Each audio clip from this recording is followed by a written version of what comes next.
Hi you four, thank you for joining me today for the last part of Beowulf and the Sea Hag. Let's see how it ends.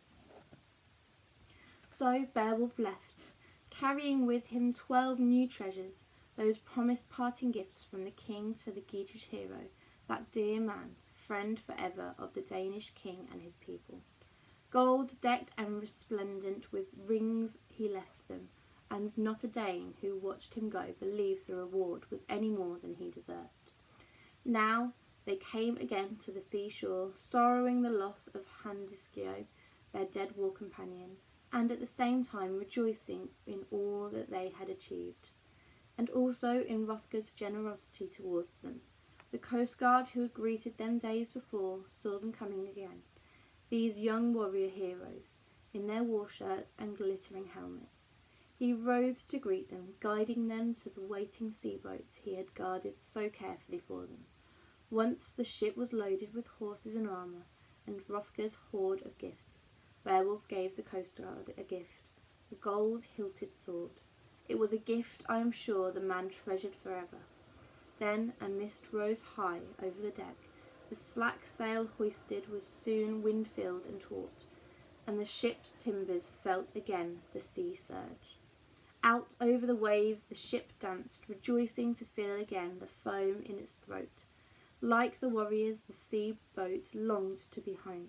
Rode the ocean, surf skimmed the waves, until they saw at last the welcome cliffs and headlands of home, a coast they knew and loved. A favourable breeze brought them over the shallows and beached them safely on the shore. Their coming had not gone unnoticed from these homeland cliffs. Geatish coastguards had long been waiting for their return, anxiously awaiting their beloved heroes. They were there on the beach, helping to moor the boats, to hold fast so that no sea surge could harm this boat of heroes. They were there to help unload the heroes' gold hoard, marvelling at the amount of it, at the richness of it.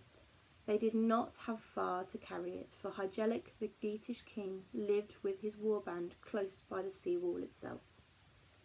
News of their coming, of the hoard they carried, raced ahead of them to Hygelac himself, brave king of all Geats. Beowulf, his nephew and greatest champion, his hearth companion, had survived his perilous quest and was returning home unscathed. By order of Hygelac, the mead hall was cleared at once and prepared for Beowulf and those honoured Geatish heroes.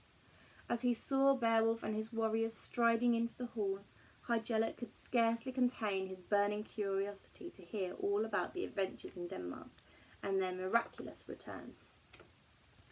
After all the greetings were done, there were never such warmth of welcome, and the mead cup had been offered around to each and every one of these heroes. The two noble kinsmen, Hygelac and Beowulf, sat down face to face, the one eager to know, the one eager to tell.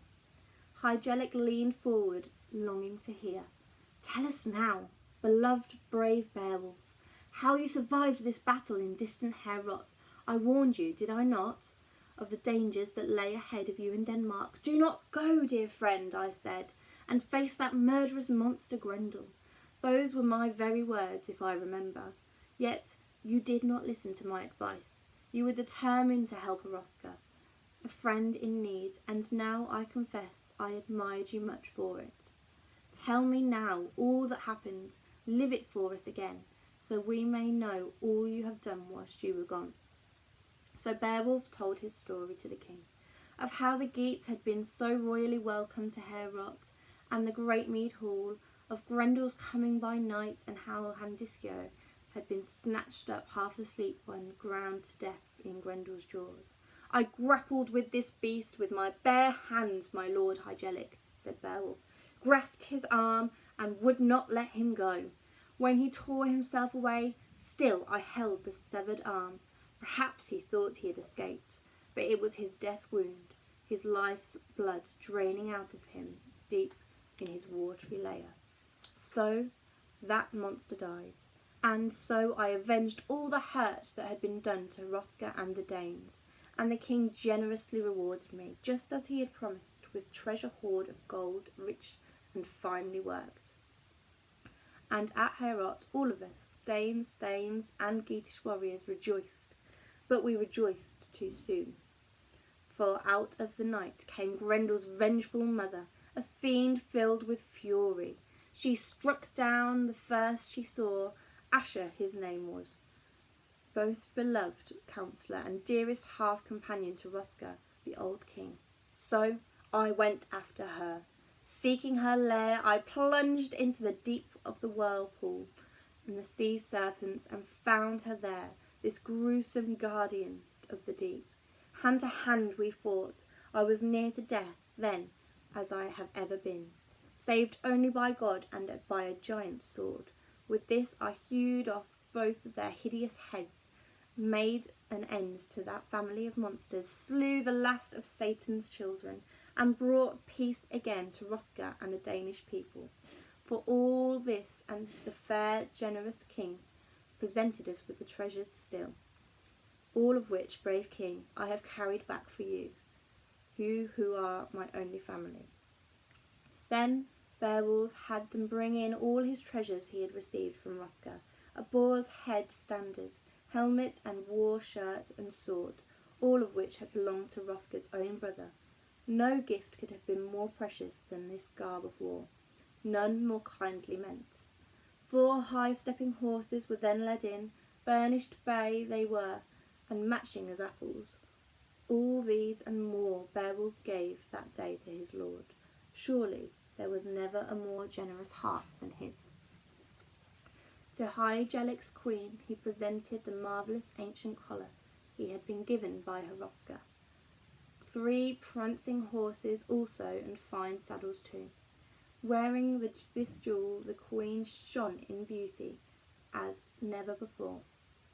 For all these great gifts, and to honour this great champion, Hygelac laid in Beowulf's lap the finest sword in royal treasure. Richly wrought in gold it was, magnificent in every detail, but that was not all. The king bestowed on him there and then a great huge estate, and a fine hall too, fit for such a hero, who had brought through his brave deeds such honour and such riches to the lands of the Geats. All seemed peaceful and set fair for Hygelac and the Geats, but the fate of kings and their people, even of great heroes, is forever fickle and fraught with danger. And that's the end of our story. So the next part would be Beowulf and the Death Dragon of the Deep. So you'll have to let me know if you want to hear more of that.